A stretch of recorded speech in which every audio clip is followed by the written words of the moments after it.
Movie के start होते ही हमें एक ड्राइवर दिखाया जाता है जिसकी गाड़ी एक हिरन से टकरा जाती है।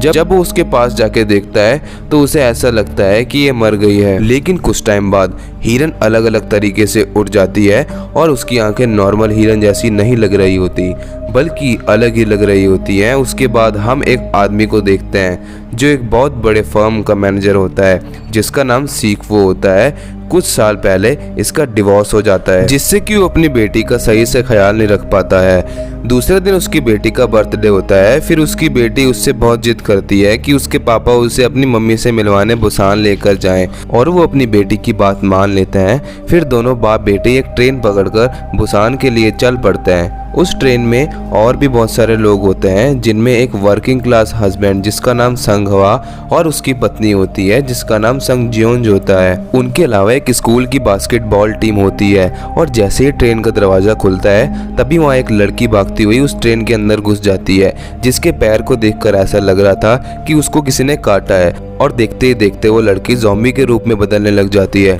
उसके बाद वहाँ उस ट्रेन की अटेंडेंट होती है, वो उस पर हमला करती है। उसके काटते ही अटेंडेंट भी ज़ॉम्बी के रूप में बदलने लग जाती है। उसके बाद पूरी ट्रेन में हलचल होने लगती है। उसके बाद बहुत सारे लोग इसकी लपेट में आ जाते हैं। इस ट्रेन में ट्रैवल करने वाले कुछ पैसेंजर ट्रेन के उस बॉक्स को ढूंढते हैं जहाँ पर ये इन्फेक्शन बहुत तेजी से फैल रहा होता है। उसको छोड़कर दूसरे बॉक्स में चले जाते हैं और जब ये सब दूसरे बॉक्स में जाते हैं वहाँ अभी इन्फेक्शन नहीं फैला हुआ होता।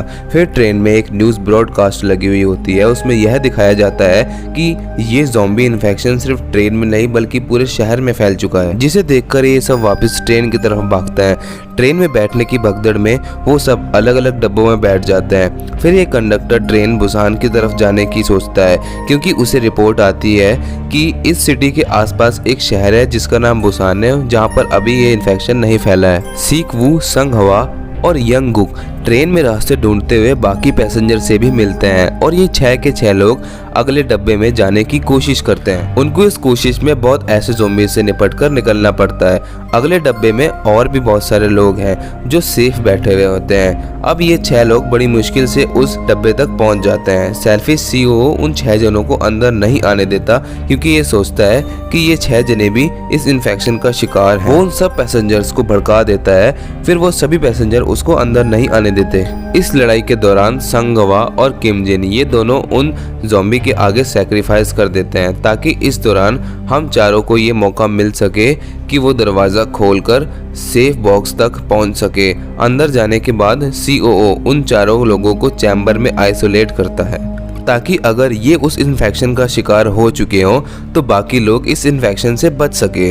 दूसरी तरफ इस मूवी में हमें ये दिखाया जाता है कि एक लेडी अपसेट बैठी हुई होती है क्योंकि उसकी सिस्टर इस इन्फेक्शन का शिकार हो चुकी होती है और वो भी ज़ॉम्बी बन गई होती है। अब वो जानबूझ के उस दरवाजे को खोल देती है जहां इन्फेक्टेड लोग होते हैं और बस ऐसा होते ही वहां पर तबाही मच जाती है। वो सारे ज़ॉम्बी उस डब्बे में घुस जाते हैं और बचे हुए लोग जो होते हैं वो भी मारे जाते हैं। बचते सिर्फ वही हैं जिन्हें चैम्बर में आइसोलेट किया गया था जिनका नाम सीक्वू, स्वैन और सियोंग होता है। इनके अलावा सीओओ और ट्रेन अटेंडेंट खुद को बाथरूम में बंद करके अपनी जान बचा लेते हैं।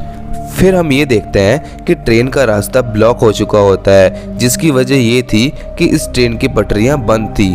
जैसे ही वो ट्रेन रुकती है जितने भी बचे हुए पैसेंजर होते हैं वो दूसरी ट्रेन की तलाश में निकल जाते हैं और वो इसी तलाश में सब के सब बिछड़ जाते हैं। सीओओ फिर खुदगर्जी का मुजाहरा करता है। वो अपनी जान ट्रेन अटेंडेंट को उन ज़ॉम्बी की तरह धक्का देकर बचाता है जिससे कि अटेंडेंट की भी मौत हो जाती है। फिर सेल्फिश योनसुक बच गया था।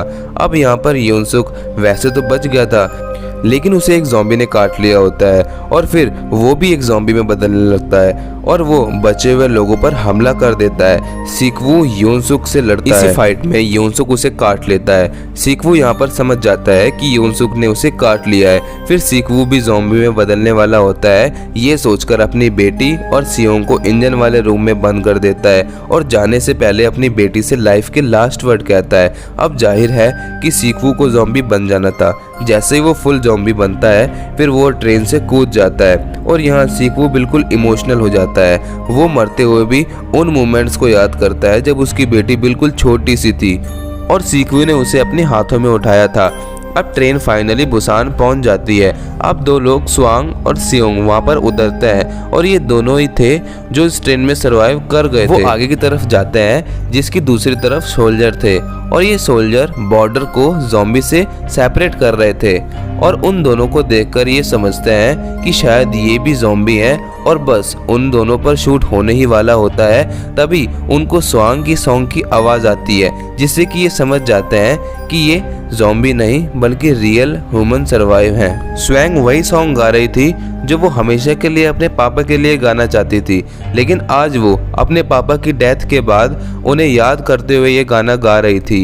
यही इस मूवी का एंड हो जाता है। उम्मीद करता हूँ कि आपको ये वीडियो पसंद आई होगी।